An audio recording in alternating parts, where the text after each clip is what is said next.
자, 8번 문제 한번 가보도록 할 텐데, 제가 이제 8번 문제를 학생들에게 풀라고 하면요, 제 수업을 한 번도 들어보지 않았던 학생들이 이 문제를 풀게 된다면 어떻게 문제를 접근하냐면 이렇게 접근합니다. 레더에 동그라미를 치고요. 뒤는 애초에 읽을 생각이 있어 없어? 애초에 읽을 생각이 없어. 바로 뭐 찾으러 가자는 거야?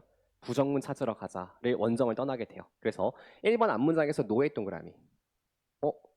부정문이 첫 문장부터 등장해? 느낌 좀 쎄한데? 자, 3번 바로 앞에 보니까 not a determinant.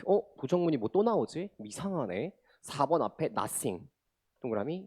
부정문이 또 나오네? 정답은 1번이야, 3번이야, 4번이야? 그래, 옛날에 풀었을 때 정답 4번이었던 것 같아. 저는 4번. 이렇게 가는 애들이 되게 많아요. 없을 것 같지만 진짜 많습니다. 이걸 전문 용어로 뭐라고 하냐면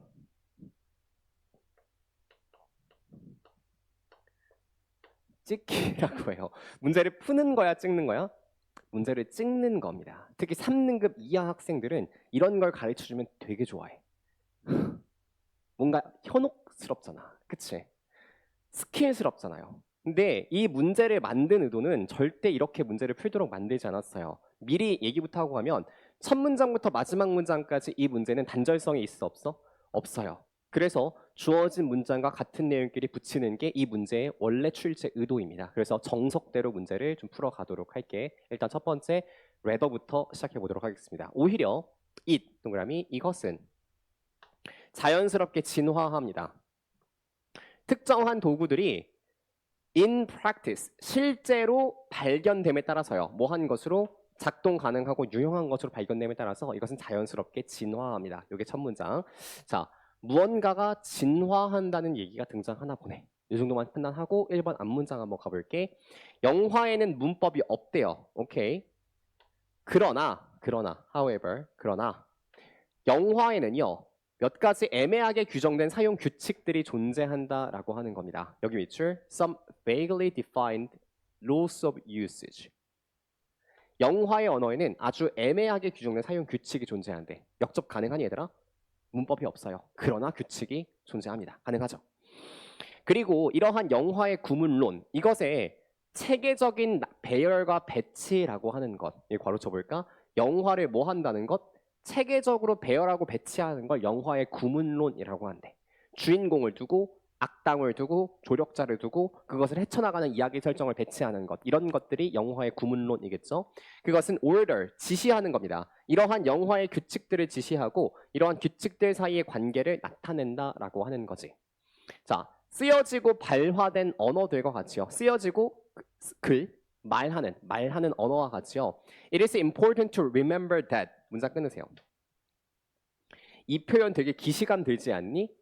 바로 지난 시간에도 내가 이거 중요하다고 얘기했었던 문장의 형태인데, 그쵸? 필자의 의도를 그대로 드러내는 문장. that 이하를 기억하는 건 대단히 중요합니다. 뭐가 중요한데?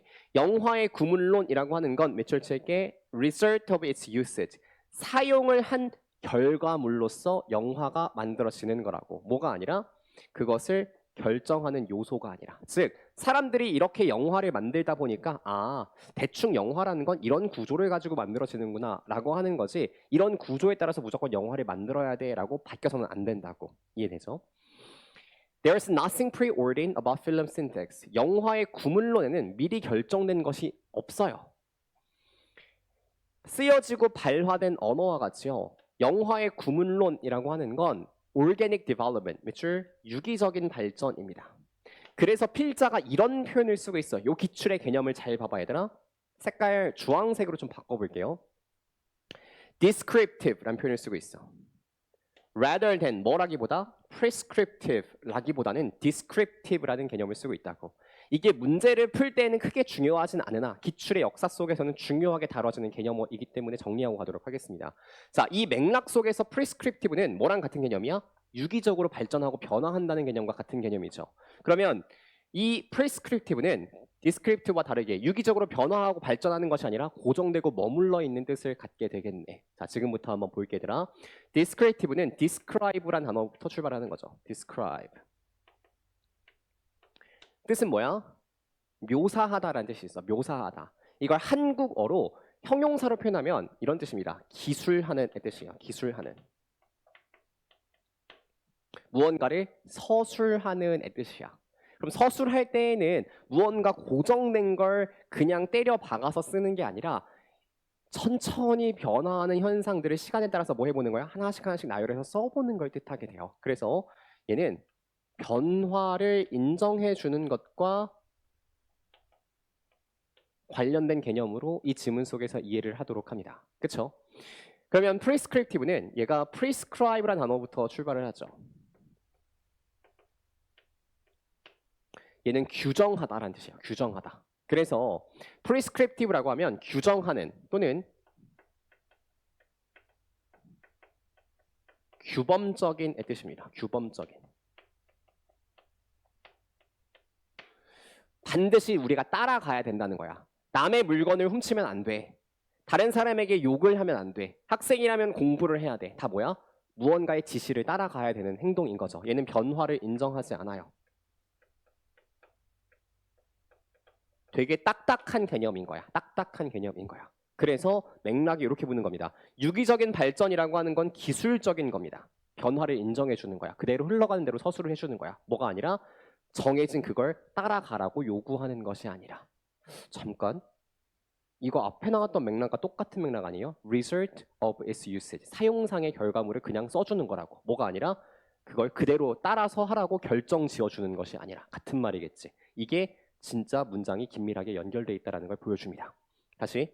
할리우드식 문법이라고 하는 건 오늘날 들었을 때는 웃긴 얘기야. 야, 영화를 만들 때 할리우드식 문법이라는 게 어딨냐? 라고 지금은 웃으면서 지나갈 수 있으나 그러나 지난 30년대, 40년대 그리고 50년대 초까지만 해도요. 이러한 할리우드식 문법, 이것은 정확한 모형이었어. 할리우드식 영화가 제작되었던 정확한 모형을 기술하고 의미했었던 것이다 라는 거죠.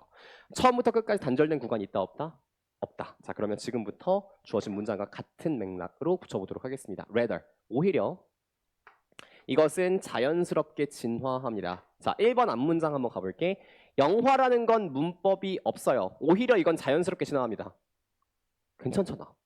그치? 근데 1번 왜 안 돼? 뒤에 있는 문장과 역접이 성립되지 않기 때문에 안 되는 겁니다. 이유를 정확하게 알아야 돼. 1번은 될 수가 없어. 3번은요.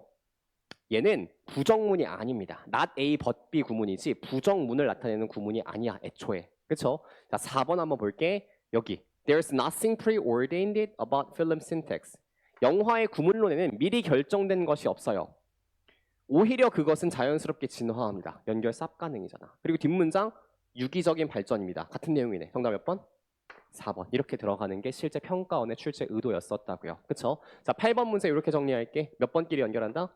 같은 내용끼리 연결한다. 이렇게 정리하시면 되겠습니다. 그렇죠? 자, 지금부터 5분간 쉬었다가 우리 9번 문제 세 번째 파트부터 들어가도록 할게요. 혹시 질문 있으면 나와서 정리하고 가도록 합니다.